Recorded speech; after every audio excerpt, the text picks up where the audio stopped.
সুপ্রভাত। আমি এসেছি ক্ষীরগ্রাম। ক্ষীরগ্রাম হচ্ছে পূর্ব বর্ধমান জেলার একটি জায়গা। এই জায়গা হচ্ছে 51 পীঠের এক পীঠ, যেখানে শ্রী শ্রী যোগাদ্দা মাতা এখানে অধিষ্ঠিতা। এই পীঠস্থানের সম্পূর্ণ তথ্যচিত্র আমি আপনাদের সামনে তুলে ধরব, আপনারা দেখতে থাকবেন। ইনিই হচ্ছেন আরাধ্যা যোগাদ্দা মাতা। সামনে ক্ষীরকণ্ঠক ভৈরব মন্দির, ক্ষীরদিঘির জলে অবস্থিত মন্দির। সামনে যেটা দেখা যাচ্ছে এটিও একটি মন্দির। এই মন্দিরের জলের তলাতেই যোগাদ্দা মাতা অবস্থান করেন সারা বছর। এই ক্ষীরগ্রাম, এখানকার যে যোগাদ্দা মাতার যে বিষয়টি সম্পূর্ণভাবে আপনাদের সামনে আমি তুলে ধরব। কিভাবে আসবেন, কত খরচ, কোথায় থাকবেন, ভোগ কোথায় পাওয়া যায়, তার মূল্য কত, সবটাই আপনাদের সামনে আমি তুলে ধরব। হ্যাঁ বন্ধু, আমি মধুসূদন পাল। এখন বাজে রাত্রি 3:30। আমি 3টে থেকে এখানে এসেছি। জায়গাটি হচ্ছে ক্ষীরগ্রাম, পূর্ব বর্ধমান জেলার ক্ষীরগ্রাম, মন্তেশ্বর থানা এবং কাটোয়া মহকুমার এই জায়গাটি অধীনস্থ। আমি এখন এসেছি, দেখুন যে ক্ষীরদিঘির জলে যে যোগাদ্দা মাতা সারা বছর থাকেন। একটু পরেই এই যে লোহার গেট সামনে দেখা যাচ্ছে, এই তালা খুলে ওই জল থেকে এই যোগাদ্দা মাতাকে নিয়ে আসবে এবং মন্দিরে গিয়ে অধিষ্ঠিত করবেন। আমি সেই দৃশ্য তুলে ধরার জন্য আমি এখানে রাত 3টে থেকে অপেক্ষা করছি। আমি শুধু দেখব তা নয়, আমি আপনাদেরকেও দেখাবার চেষ্টা করব। হ্যাঁ বন্ধু, একটা কথাই বলে না, কিছু পেতে গেলে কিছু দিতে হয়। নিশ্চয় আমিও এসেছি এখানে রাত জেগে। এই বয়সে আমি এখানে এসেছি। 51 পীঠ সারা ভারতবর্ষ জুড়ে আছে। আপনারা পায়ে হেঁটে টুকটুক করে গিয়ে সেই সব দৃশ্য শ্রবণ করা যায়, শোনা যায়, দেখা যায়। কিন্তু এই একটা যে জায়গা, এর দর্শন পেতে গেলে আপনাকে ঘাম ঝরাতেই হবে। সেই জায়গা আমি এখানে এসে পৌঁছেছি। সম্পূর্ণটা আপনাদেরকে আমি দেখাবো। আপনারা এই দৃশ্য কেটে দেখার চেষ্টা করবেন না। দেখুন, অনেক তথ্য, অনেক কিছু আপনাদের সামনে আমি তুলে ধরার চেষ্টা করব। আমরা কলকাতা বাড়ির থেকে বেরোচ্ছি, আপনারা দেখতে পাচ্ছেন। আমরা যাব এখন হাওড়ার দিকে, সেখানে ট্রেন ধরব এবং যেতে যেতে কিভাবে যাব, রাস্তার পরিচিতি সবটাই আপনাদের সামনে আমি তুলে ধরতে যাব। প্রথমে আমি হাওড়া স্টেশনের দিকে যাচ্ছি। আমরা পৌঁছে গেলাম হাওড়ার স্টেশন। সামনে দেখতে পাচ্ছেন হাওড়ার স্টেশন। আমরা স্টেশনের ভেতরে যাব। এই হাওড়া থেকে দুভাবে যাওয়া যায়। একটা হচ্ছে হাওড়া থেকে কাটোয়াগামী ট্রেন ধরে, কাটোয়া থেকে বর্ধমানগামী একটা ট্রেন লাইন আছে, সেখান থেকে কৈচোর বলে একটি স্টেশন আছে, সেখানে নামা যায়। উল্টোটা আবার এই হাওড়া থেকে বর্ধমান হয়ে, বর্ধমান থেকে আবার কাটোয়াগামী যে ট্রেন লাইনটি আছে, সেই ট্রেনে করেও কৈচোরে যাওয়া যায়। তবে আমি ট্রেনের যা সময়সূচি দেখেছি, তাতে এই সময়টা আমার কাটোয়া হয়ে যাওয়াটাই সুবিধাজনক মনে হয়েছে। ট্রেন 3 নম্বর প্ল্যাটফর্মে দাঁড়িয়ে আছে, দেখতে পাচ্ছি। আমরা ট্রেনে উঠছি এবং যেতে যেতে যতটুকু পারবো আপনাদের সামনে আমি সেই তথ্যগুলো প্রদান করার চেষ্টা করব। ট্রেন ব্যান্ডেলে পৌঁছে গেছে এবং এখান থেকে কাটোয়া অভিমুখে এই ট্রেন রওনা দেবে। আমাদের ট্রেন ছেড়ে দিয়েছে। আপনি সামনে একটু দেখুন, এই ব্যাখ্যাটাও আমি একটু করি। সোজা চলে গেল বর্ধমানের দিকে লাইনটা। ট্রেনটা দেখুন আমাদের ডান দিকে টার্ন নিয়েছে, অর্থাৎ এই পরেই হচ্ছে বাঁশবেড়িয়া বলে একটি জায়গা। বাঁশবেড়িয়ার পরেই হচ্ছে কালনা, তারপরে হচ্ছে নবদ্বীপ ধাম, তারপরে হচ্ছে ভান্ডারটিকুড়ি বলে একটি জায়গা আছে। আপনারা দেখতে পাচ্ছেন বাঁ দিকে বর্ধমান লাইনটি বেরিয়ে গেছে, ডান দিকে কাটোয়ার অভিমুখে ট্রেনটি চলছে। ট্রেন চলতে চলতে নবদ্বীপ ধাম ট্রেন ঢুকে পড়েছে। এরপরে সামনে একটা স্টেশন পড়বে, যার নাম হচ্ছে ভান্ডারটিকুড়ি। সেখানে আমার এক ভাগ্নি উঠবে। আমরা ওই একই জায়গাতে আমরা যাব। তো যাই হোক, আমরা সেই ভাগ্নির অপেক্ষায় আছি। কথা মতো ভান্ডারটিকুড়িতে ট্রেনে উঠবে, ওকে আমাদের কামরাতে তুলে নেব। ট্রেন ভান্ডারটিকুড়িতে চলে এসেছে। ইতিমধ্যে ভাগ্নিকে আমি ট্রেনে তুলে নিয়েছি। এর মধ্যে একটু বলে নেওয়া ভালো বন্ধুরা, যেখানে যাচ্ছি শ্রী শ্রী যোগাদ্দামাতা মন্দির, সেটি হচ্ছে আমার ছোটদির বাড়ি। এই দিদির বাড়িতে আমরা যাচ্ছি, সেখানে একটি রাত আমরা যাপন করব এবং সেই পূজার যে বিষয়টি সম্পূর্ণরূপে আপনাদের সামনে আমি তুলে ধরার চেষ্টা করব। ইতিমধ্যে দেখুন কাটোয়াতে ট্রেন ঢুকে গেছে। কাটোয়া জংশন এটি 7 নম্বর প্ল্যাটফর্ম আপনারা দেখতে পাচ্ছেন। এখানে এই ট্রেনটি শেষ। আমরা এখানে নেমে যাব এবং দেখুন আমরা সব নেমে পড়েছি। এরপরে আমাদের প্ল্যাটফর্ম চেঞ্জ করে সম্ভবত আমাদের 6 নম্বরে ট্রেনটি দিয়েছে, যে ট্রেনটি এই কাটোয়া জংশন থেকে যাবে বর্ধমানের দিকে। আমরা ফ্লাইওভারের উপর দিয়ে আমরা 6 নম্বরে যাবার চেষ্টা করছি। এই মুহূর্তে আমরা কাটোয়াতে নামলাম। 2:30 মিনিটের হাওড়া কাটোয়া লোকাল যথাসময়ে কাটোয়াতে ঢুকিয়ে দিয়েছে। ওখানে নেমে আমরা আবার 6 নম্বর প্ল্যাটফর্ম থেকে কাটোয়া টু বর্ধমান একটা ট্রেন দিয়ে দিয়েছে। সেই ট্রেনে আমরা উঠেছি। এই ট্রেন যাবে বর্ধমান। অবশ্য আমরা বর্ধমান পর্যন্ত যাব না, আমরা যাব কৈচোর পর্যন্ত। আমরা 51 পীঠের কথা শুনেছি, সবাই আমরা জানি। 51 পীঠের এক পীঠ যোগাদ্দা, যেটা ক্ষীরগ্রামে অবস্থান করছে, সেখানেই আমরা যাব। আমরা নামবো 3টে স্টেশনের পর কৈচোর স্টেশন। এই ট্রেনটা 5:50 মিনিটে ছাড়বে 6 নম্বর প্ল্যাটফর্ম থেকে। আমরা ট্রেনে উঠে যাব, খানিকক্ষণের মধ্যেই ট্রেন ছেড়ে দেবে। তারপরে আমরা যখন কৈচোরে নামবো, সেখানে গিয়ে আবার কথা হবে, সেখানকার বিষয় আমি বলবো। ঠিক 5:50 নিশ্চয়ই ঘড়িতে দেখতে পাচ্ছেন বন্ধুরা, ট্রেন ছেড়ে দিল। কাটোয়া জংশন থেকে ট্রেন ছেড়ে দিল। এই ট্রেনটি যাচ্ছে বর্ধমান, অর্থাৎ এই লাইনটা হচ্ছে কাটোয়া বর্ধমান লাইন। আমি হাওড়া থেকে 2:30 মিনিটের হাওড়া লোকালে আমি এসেছি কাটোয়া। হাওড়া থেকে এই ট্রেনটি কাটোয়াতে 5:30-এর মধ্যে ঢুকে গেছে। এই ট্রেনটা ছেড়ে দিল 5:50 মিনিটে। এটা কাটোয়া জংশন। কাটোয়া স্টেশনের পর এই স্টেশনটা হচ্ছে শ্রীপাঠ শ্রীখণ্ড। কাটোয়া স্টেশন থেকে এটি 6 কিলোমিটার দূরে এই শ্রীপাঠ শ্রীখণ্ড। শ্রীপাঠ শ্রীখণ্ড স্টেশনের পর হচ্ছে শ্রীখণ্ড স্টেশন। এটি কাটোয়া স্টেশন থেকে 8 কিলোমিটার দূরে অবস্থান করছে। এই স্টেশনটির নাম হচ্ছে বনকাপাসি, যেটি কাটোয়া থেকে 11 কিলোমিটার দূরে হচ্ছে এই বনকাপাসি। এরপরে হচ্ছে কৈচোর স্টেশন, আমরা সেখানেই নেমে পড়ব। কাটোয়া থেকে 3টি স্টেশনের পর আমরা পৌঁছে গেলাম কৈচোর হল্ট স্টেশনে। কাটোয়া থেকে এর দূরত্ব হচ্ছে 16 কিলোমিটার। আর বর্ধমান স্টেশন থেকে যদি এই কৈচোর আসা যায়, তার দূরত্ব হচ্ছে 35 কিলোমিটার। মাঝে 10টি স্টেশন পড়বে এই কৈচোরে আসতে গেলে। আমরা এখন এই কৈচোর স্টেশনে নামার চেষ্টা করছি। আস্তে আস্তে ধীরে ধীরে ট্রেন থেকে নামো, কোনো হুড়োহুড়ি করার দরকার নেই। আমরা ট্রেন থেকে নামলাম। গিন্নি, ভাগ্নি, বনি, যাই হোক আমরা নামলাম। এখান থেকে আমরা যাব ক্ষীরগ্রাম, তাই তো। 6:11-তে ট্রেন এসে থামলো কৈচোর হল্টে। এই ট্রেন চলে যাবে বর্ধমান। আমরা নেমে পড়লাম। এখান থেকে আমরা একটা অটো ধরে আমাদের যে গন্তব্য সেটি হচ্ছে ক্ষীরগ্রাম বলে একটি জায়গা, যেখানে যোগাদ্দা মা 51 পীঠের এক পীঠ, যে পীঠস্থান, আমরা সেখানেই যাব। ট্রেন ছেড়ে চলে গেল বর্ধমান। আমরা যাব আমাদের অভিমুখে ক্ষীরগ্রাম। এটা হচ্ছে কৈচোর স্টেশন।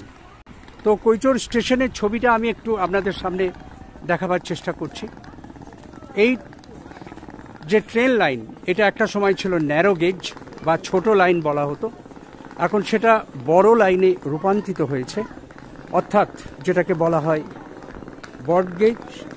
তবে প্রচুর প্যাসেঞ্জারের দেখছি সমাগম, যেটা মনে হচ্ছে এই যত প্যাসেঞ্জার আমার মনে হয় ক্ষীরগ্রামের দিকে সব অভিমুখ বলে আমার ধারণা।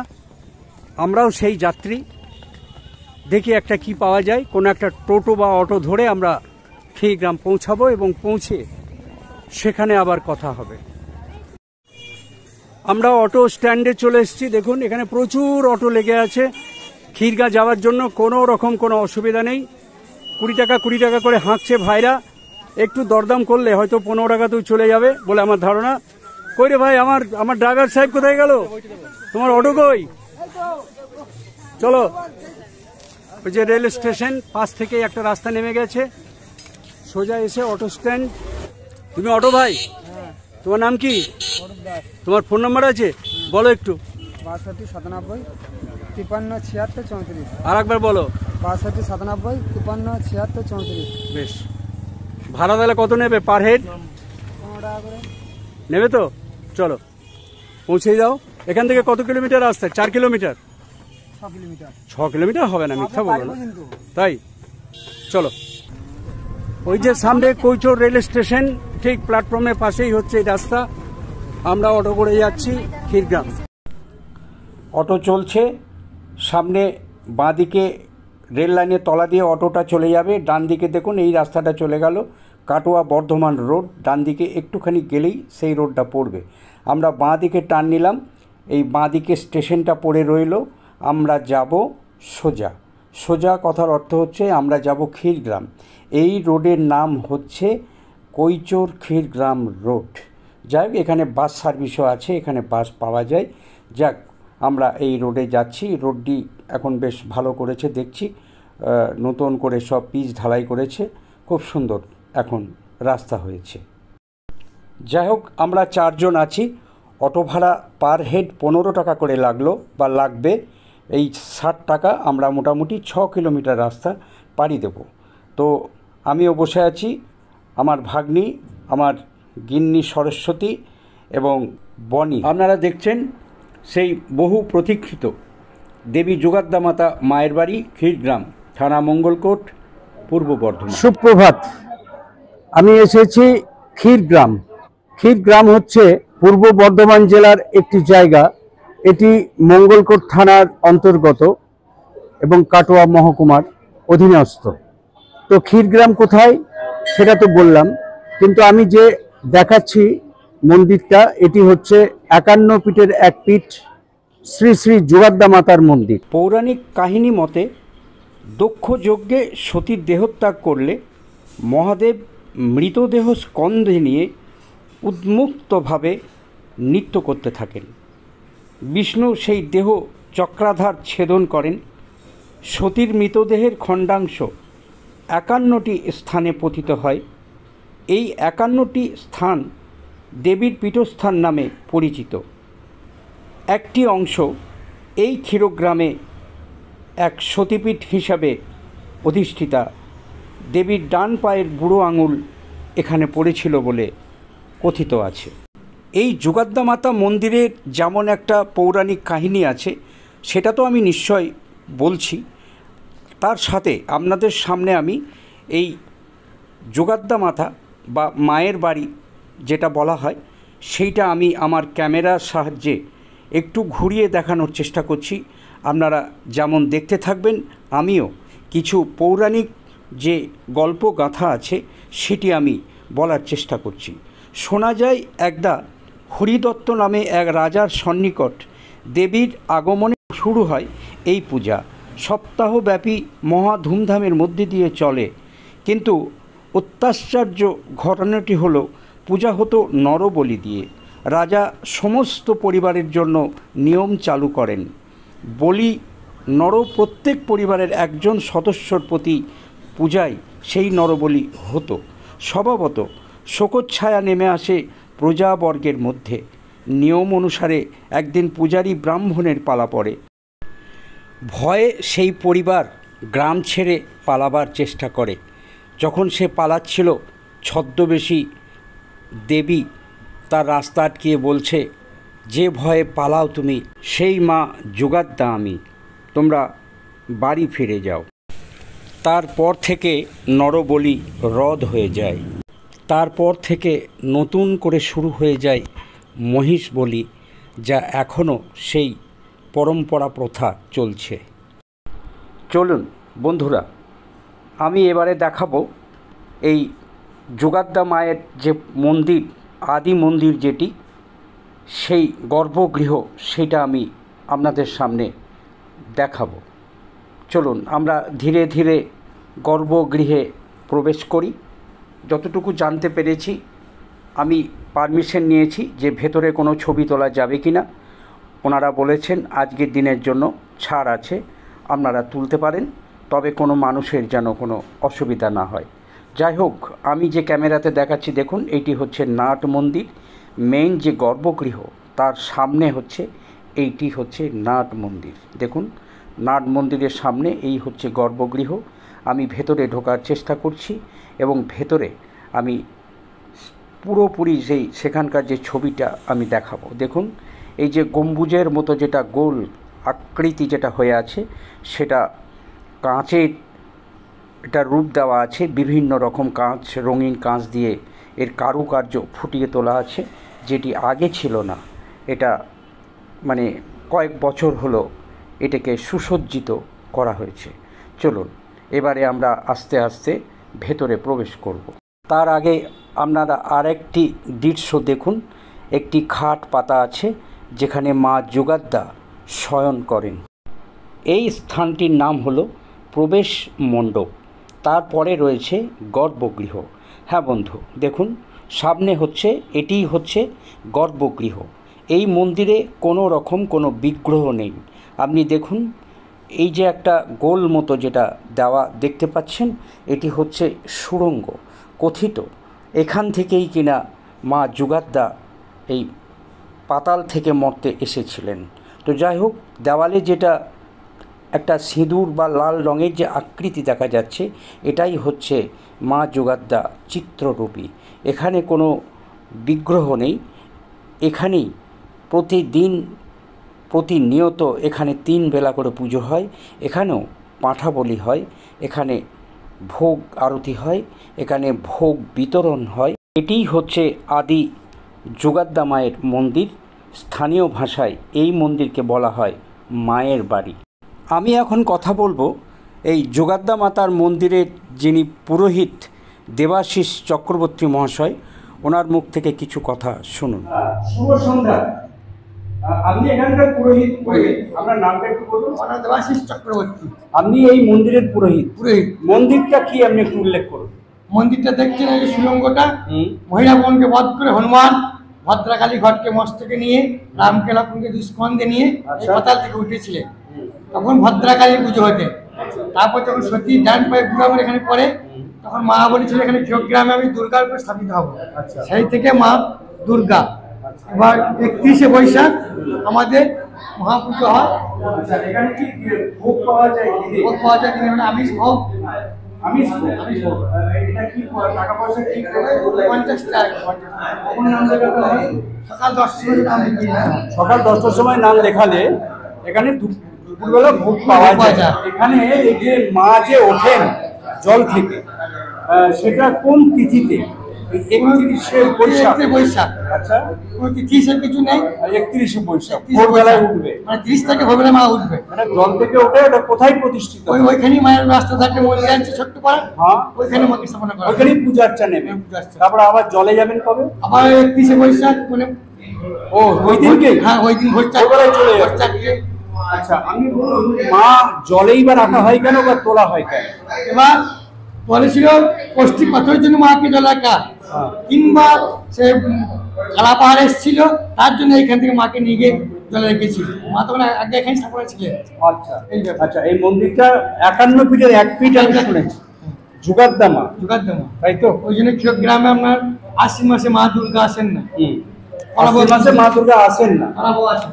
আচ্ছা, আপনি বলুন, এই যে ক্ষীরকণ্ঠ, ওখানে একটা শিবলিঙ্গ আছে। ক্ষীরকণ্ঠ গ্রামের নামটা কেন হলো? কিভাবে? ক্ষীরকণ্ঠকে যদি ক্ষীরগ্রাম নাম, ওখান থেকেই ক্ষীরগ্রাম নাম। ঠিক আছে, আপনি ভালো থাকুন।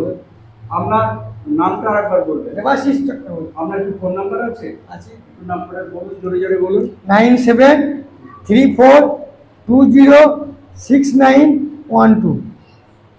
ভালো থাকুন। আমি শুভ সন্ধ্যা। সামনে দেখুন একটা বোর্ড লাগানো আছে, সেখানে এই যোগাদ্দা মায়ের এই মন্দিরের যে নির্দেশাবলী সেটি এখানে লেখা আছে। আপনারা পজ করে এটিকে পড়ে নেবেন। এই যোগাদ্দা মন্দিরের আমি আরও একটি সুন্দর চিত্র তুলে ধরছি বন্ধুরা, আপনারা সেটা দেখুন। আমার এটি দিদির বাড়ি ক্ষীরগ্রাম, আমি এখানে রাত্রি বাস করব। সেই সূত্রে এবং সেই সৌভাগ্যে আমি রাত্রের ছবিটাও তুলে আমি আপনাদের সামনে দিতে পারছি, এটা আমার সৌভাগ্য। যাই হোক, এখানে দূর দূরান্ত থেকে যারা আসবেন এই ক্ষীরগ্রামে, এখানে থাকার জায়গা আছে। সামনে যে দরজাটি দেখতে পাচ্ছেন, দেখুন বন্ধু, আমি একটু ভেতরে ঢুকে দেখাবার চেষ্টা করছি।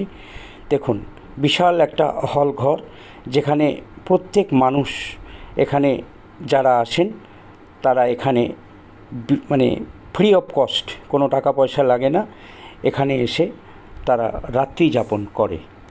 এই মন্দির লাগোয়া সুন্দর বাথরুম এবং এখানে জলের ব্যবস্থাও খুব ভালো আছে। শুভরাত্রি বন্ধুরা, আমি এখন এসেছি ক্ষীরদিঘির পাড়ে, যেখানে শ্রী শ্রী যোগাদ্দা মাতা সারা বছর এখানে গভীর জলে শায়িত থাকেন এবং জল থেকে উঠবেন, সেই ছবি আপনাদের সামনে আমি তুলে ধরব।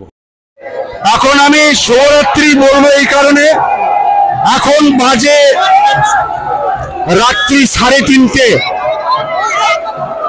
আমি মধুসূদন পাল। দেখুন, আমি যেখানে পৌঁছেছি সেটা হচ্ছে 51 ফিটের এক ফিট শ্রী শ্রী যোগাদ্দা মাতা দেবী, যিনি এই পুকুরে অধিষ্ঠিতা থাকেন সারা বছর। আমি ঠিক সেইখানে এসে পৌঁছেছি। আপনারা দেখতে পাচ্ছেন এই মহেন্দ্রক্ষণ, এখন রাত্রি 3:30 বাজে। দেখুন, মা যোগাদ্দা যে অধিষ্ঠিতা, উনি সারা বছর এই জলে থাকেন। আজ 31শে বৈশাখ 14/5/2024 তারিখ ইংরেজি। আপনি দেখতে পাচ্ছেন আমার ক্যামেরায় লক্ষ লক্ষ মানুষের ঢল, নিশ্চয়ই আপনারা দেখতে পাচ্ছেন। আমি রাত্রি 3টে থেকে এখানে দাঁড়িয়ে আছি। এই মহেন্দ্রক্ষণ, যেটা সারা বছর দেবী যে জলে থাকেন, আজ উঠবেন এবং সাধারণ মানুষের সাথে উনি আজ সারাদিন থেকে আবার ভোর রাত্রে উনি জলে চলে যাবেন। আমি একটু ছবিটা মাত্র দেখাবার চেষ্টা করলাম। হ্যাঁ বন্ধু, সামনে যে লাল দরজাটা দেখতে পাচ্ছেন, দরজা খুলে গেছে। এইবারে সেই যোগাদ্দা দেবী একটা কাঠের রথের ওপরে শায়িত থাকে, সেখান থেকে রশি দিয়ে বেঁধে রথের মতন টেনে তাকে ডাঙাতে নিয়ে আসা হবে, সেই প্রস্তুতি এখন চলছে। আপনারা দেখুন, প্রচণ্ড ধাক্কাধাক্কি, এখানে ছবি করা খুব মুশকিল, তবু আমি চেষ্টা করছি সেই প্রতিচ্ছবি আপনাদের সামনে আমি তুলে ধরতে। আমি আরও যে বিষয়টি জানতে পারলাম, জল থেকে এই রথের মতন করে টেনে যেই ডাঙাতে আসবে, ওই সময় ঠিক এই মন্দিরের সামনে একটা পাঁঠা বলি হবে এবং সেই পাঁঠা বলি হওয়ার সাথে সাথে এই দেবী চলে যাবে একটা ছোট্ট মন্দির আছে, সেখানে গিয়ে অধিষ্ঠিতা হবে। সেই ছবিও আমি আপনাদের সামনে তুলে ধরার চেষ্টা করব। দেখুন, এই হচ্ছে সেই যোগাদ্দা দেবী অধিষ্ঠিতা ছিলেন। ইনি এখন মানুষ সব জল দিচ্ছে, এদিকে জল থেকে ওঠার সাথে সাথে উপরে পাঁঠা বলিও হয়ে গেল। যাই হোক বন্ধুরা, যতটুকু পারলাম এই ছবি আপনাদের সামনে আমি তুলে ধরলাম। আমি এবারে যেখানে এই দেবী যাবেন আমি সেখানে যাব। এখানে দেখতে পাচ্ছি আর একটি নিয়ম, দেবী জল থেকে উঠে চলে গেছেন মেন মন্দিরে। এই যেখানে দেবী ছিলেন সেই জায়গাটাতেই মানুষজন সব স্নান করে এই ডন্ডি খাটছে। এই ডন্ডি কাটতে কাটতে চলে যাবে মা যেখানে বর্তমান অধিষ্ঠিতা, সেখানে এনারা পৌঁছাবে। যোগাদ্দা মাতা জল থেকে উঠে আসার পর উত্থান মন্দিরে ইনি বর্তমানে আছেন। দেখছেন অগণিত ভক্ত, হাজার হাজার মানুষ পুজো দেওয়ার জন্য সব লাইন দিয়ে দাঁড়িয়ে আছে। আমিও চেষ্টা করছি ধীরে ধীরে এগিয়ে গিয়ে উনি যেখানে অধিষ্ঠিতা সেই ছবিটা আমি নেব এবং আপনাদের সামনে আমি সেটা দেখাবার চেষ্টা করব। দেখুন বন্ধুরা, আমি একদম গর্ভগৃহের সামনে এসে পৌঁছেছি। আপনারা দেখতে পাচ্ছেন যে প্রতিমূর্তি এতক্ষণ জলে ছিল, ওখান থেকে উঠে এসে এটাকে বলা হয় উত্থান মন্দির। এখানে 24 ঘন্টা থাকবে, অর্থাৎ উঠেছে ভোর 3:30, আবার তারপরের দিন ভোর 3:30 ইনি জলে চলে যাবেন। এটাই হচ্ছে এই যোগাদ্দা মায়ের বিষয় এবং এখানকার নিয়ম এবং নীতি। আপনারা দেখতে পাচ্ছেন আমি যতটুকু পারছি ভিড় ঠেলে এই যোগাদ্দা মাতার যে প্রতিমূর্তি সেই ছবি আপনাদের সামনে আমি তুলে ধরার চেষ্টা করছি। পরের দিন সন্ধ্যাবেলা দিদির বাড়ির অন্যান্য যেসব সদস্য, আমি, আমার মিসেস এবং অন্যান্য জনেরা এসে আমরা সব লাইন দিয়ে দাঁড়িয়ে আছি, যেখানে লাইন দিয়ে আমরা গর্ভগৃহে ঢুকে পূজা অর্চা দেওয়ার ব্যবস্থা চলছে।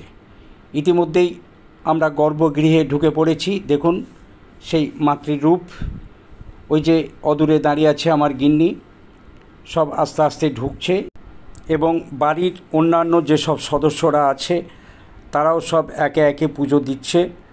দেখুন তার মাতৃরূপ, এই যে আমাদের বাড়ির সব সদস্যরা পুজো দিচ্ছে। এখান থেকে আমরা বাইরে বেরিয়ে যাব, মেলা দেখব। বন্ধুরা, আমরা যোগাদ্দা মাতার পুজো দিলাম, এখন বাজে রাত্রি 11টা। এরপরে আমরা বাড়ির দিকে রওনা দেব। এই তো দুদিকে দেখছেন মেলা বসেছে, মানুষের এখনও ঢল কমেনি। এরপরে আমি আরও 2-1 জায়গায় আপনাদের সামনে আমি তুলে ধরব। আমি মধুসূদন, আমি এটা শুভ সকাল এখন বলবো না, বরং বলবো শুভরাত্রি। এখন বাজে 3:30 পৌনে 4টে। আজ 31শে বৈশাখ 1431 সাল।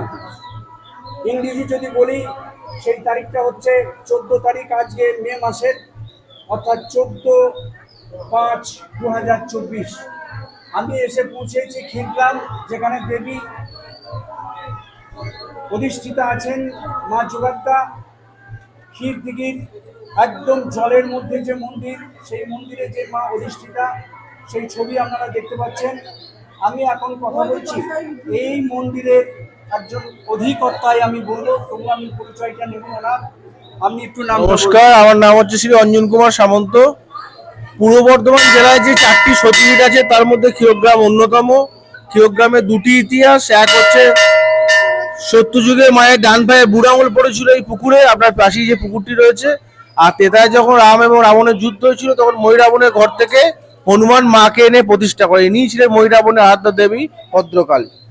আর যেটা জল থেকে উঠলো ওর সম্বন্ধে একটু বলুন। আর মূর্তি এখানে 2টোই আছে। একটি লাল মন্দিরের ভেতরে মূর্তি আছে, যেটি সারা বছরই আপনি দেখতে পাবেন।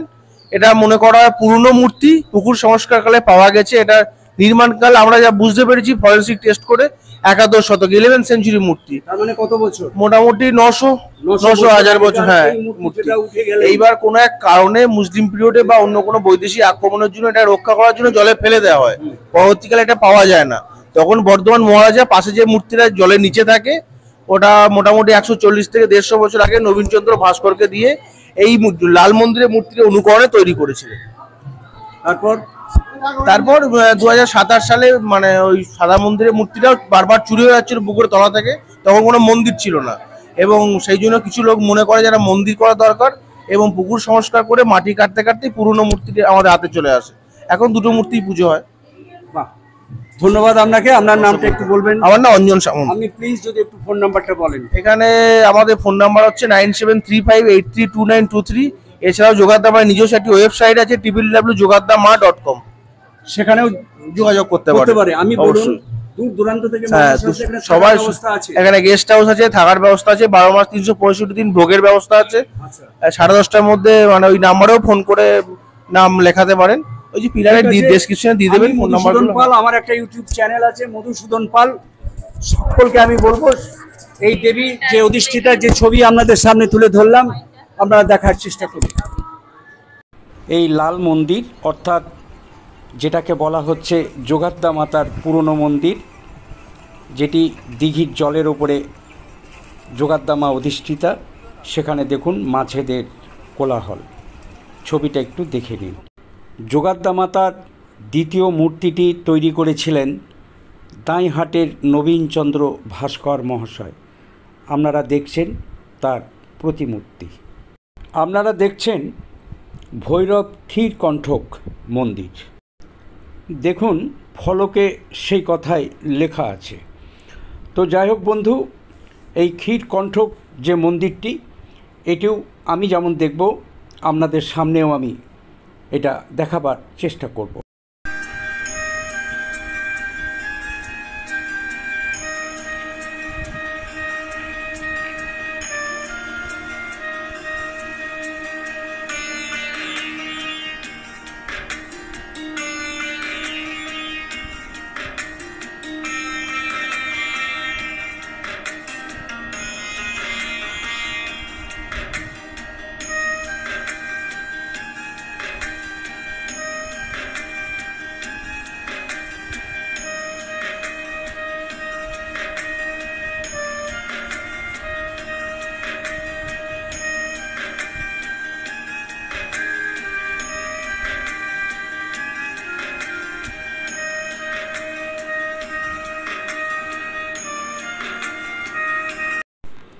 ক্ষীরদিঘির অপর প্রান্তে চলছে পূজা আর্চা, পাঁঠা বলি। আপনারা দেখতে পাচ্ছেন এটি হচ্ছে ক্ষীরদিঘি। এই ক্ষীরদিঘির পশ্চিম পাড়ে চলছে পাঁঠা বলির কাজ। তো যাই হোক, পাঁঠা বলি অনেকে দেখতে পারে না, তো আমি তবু এই দৃশ্যটা খানিকটা দেখাবার আমি চেষ্টা করছি। আমি এসেছি এই ক্ষীরগ্রাম দিদির বাড়ি, অর্থাৎ আমার মেজো ভাগনা, তার পুজো আর্চা চলছে এখানে। তার পরিবার সহ আমরাও এখানে উপস্থিত আছি। চলছে পাঁঠা বলি, হয়ে গেছে, এখন পূজা পাঠ চলছে। আমার দিদির পরিবারবর্গ সবাই এখানে আছে, আমরাও আছি। আমি খানিকটা ছবি তুলে ধরার চেষ্টা করছি। এই হচ্ছে আমাদের দিদির বাড়ির সব পরিবার, আমরা সহ এখানে সবাই আমরা উপস্থিত আছি। এটি হচ্ছে ক্ষীরদিঘির পার। অপর প্রান্তে দেখতে পাচ্ছেন সেই মন্দির যেখানে আমি রাত 3টের সময় গিয়ে মা যোগাদ্দার ছবি আমি তুলে নিয়ে এসেছি। সেই দিঘির পাড়ের পশ্চিম পার এটি। এখন চলছে শ্রী শ্রী যোগাদ্দা মায়ের পুজো। আমরা আছি ক্ষীরগ্রামে দিঘির পাড়ে, যেখানে যোগাদ্দা মায়ের পূজা অনুষ্ঠিত হলো। এখানকার যে রীতি নিয়ম, পুজো সমাপ্তি হলো। এবারে বাড়ি থেকে যাবো, পেট পুজো হবে, এটাই তো জানি। বলো না, না এখন তো পাঁঠার মাংস হবে না, পরে সেটা তো এখন বাকি আছে। কি হাই করে দাও। আমরা যে এসেছি ক্ষীরগ্রামের যোগাদ্দা পুজোতে বা পুজো দেখতে, দেখুন এই পুজোর কর্মকাণ্ড। ভাই, এই যে খাবার দাবার যেটা হচ্ছে, এটা পুজোর যে লোকজন আসছে এখানে তাদের জন্য, বা যে কেউ খেতে পারে, এটা ফ্রি অফ কস্ট, কোনো পয়সা কড়ি লাগে না। আচ্ছা, এই খরচাটা কে চালাচ্ছে? কি নাম বলুন না, মানে ও মিল মালিক, উনি এই ব্যবস্থাটা করছেন। মানে শহরের ব্যক্তি বিশাল টাকা খরচ করে উনি ব্যবস্থা করছেন। যাই হোক, আমি একটু দেখাচ্ছি। দেখুন বন্ধুরা, দেখুন রান্না বান্না হচ্ছে, এই হচ্ছে খাওয়া দাওয়ার দেখুন সব অ্যারেঞ্জমেন্ট। এখানে প্রায় লাখখানেক লোক খাবে, সকাল থেকে রাত পর্যন্ত লাখখানেক লোক খাবে। এবং আপনি দেখুন এই বিষয়। আর এই দেখুন, এই হচ্ছে এটা রান্নাঘর। এই যে বললো এখানকার একটা মিল মালিক আছে, এই মিল মালিক এই খাওয়া দাওয়ার ব্যবস্থা করছে ফ্রি অফ কস্ট, কোনো টাকা পয়সা লাগে না। শ্রী শ্রী যোগাদ্দা মাতা যে মন্দির, ঠিক তার সৌজন্যে এই হচ্ছে ব্যবস্থা। তো আমি একটু দেখাই খাওয়ার জায়গাটা। এই হচ্ছে দেখুন খাওয়ার জায়গা। দেখুন লোকজন বসে গেছে অলরেডি। এখন বাজে সকাল কটা হবে, 9টা হবে। এখন দেখুন মানুষ বসে আছে। এখানে বিশাল জায়গা, বসে খাওয়ার জায়গা।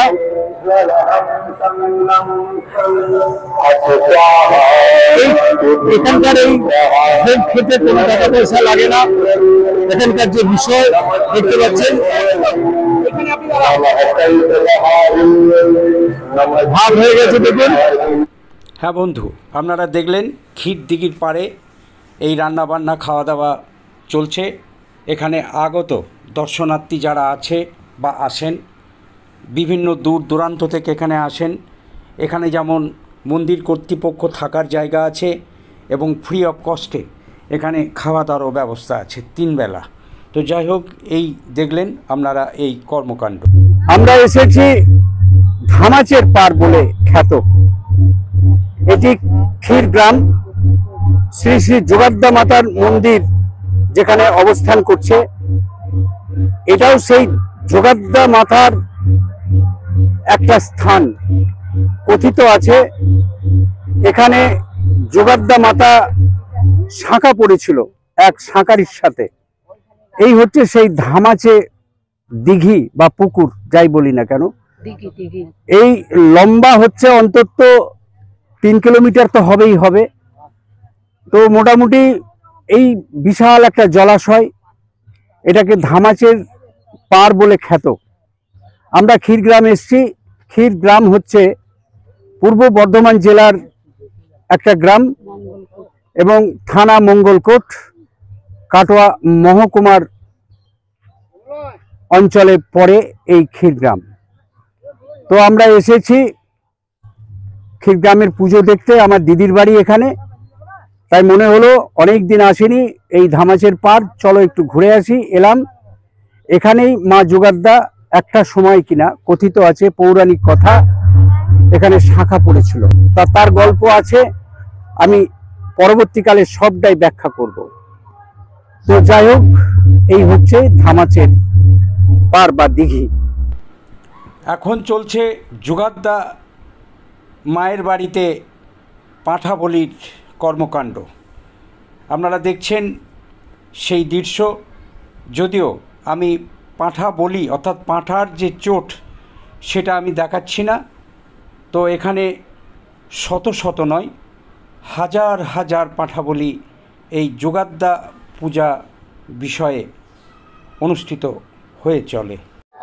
শুভ অপরাহ্ন। আপনারা দেখতে পাচ্ছেন শ্রী শ্রী যোগাদ্দা মাতা এই মন্দিরে অবস্থান করছেন। একটু পরে এখানে মোষবলি হবে, যার জন্য সবকিছু দেখুন একদম তৈরি আছে। তসলা টসলা সব একদম তৈরি। দেখতে পাচ্ছেন বন্ধুরা, বিশাল একটা খড়গ হাতে, যেটি দিয়ে মোষ বলি হবে। এটা এখানকারই নিয়ম। মা যোগাদ্দা মাতা একটা মোষ বলি এখানে হয় প্রতি বছরের মতো, আজও সেটা হচ্ছে। তো যাই হোক, প্রচুর মানুষের ঠেলাঠেলি। ওই দেখুন সামনে মোষ তসলাতে ভরা আছে, বলি হয়ে গেল। হ্যাঁ বন্ধু, এই ছিল শ্রী শ্রী যোগাদ্দা মাতা মন্দিরের পূজা আর্চা। আমি চেষ্টা করলাম আপনাদের সামনে এই যোগাদ্দা মাতা যে পূজা, এটি ক্ষীরগ্রাম পূর্ব বর্ধমান জেলায় অবস্থান করছে। এটি 51 পীঠের এক পীঠ। আমি সেই পূজা আর্চা যেটা হলো, নিয়ম নীতি এবং দর্শনীয় স্থান সবটাই আপনাদের সামনে আমি তুলে ধরার চেষ্টা করলাম। আপনাদের কেমন লেগেছে তা আমি জানি না, আশা করি ভালো লেগেছে। আমি মধুসূদন পাল।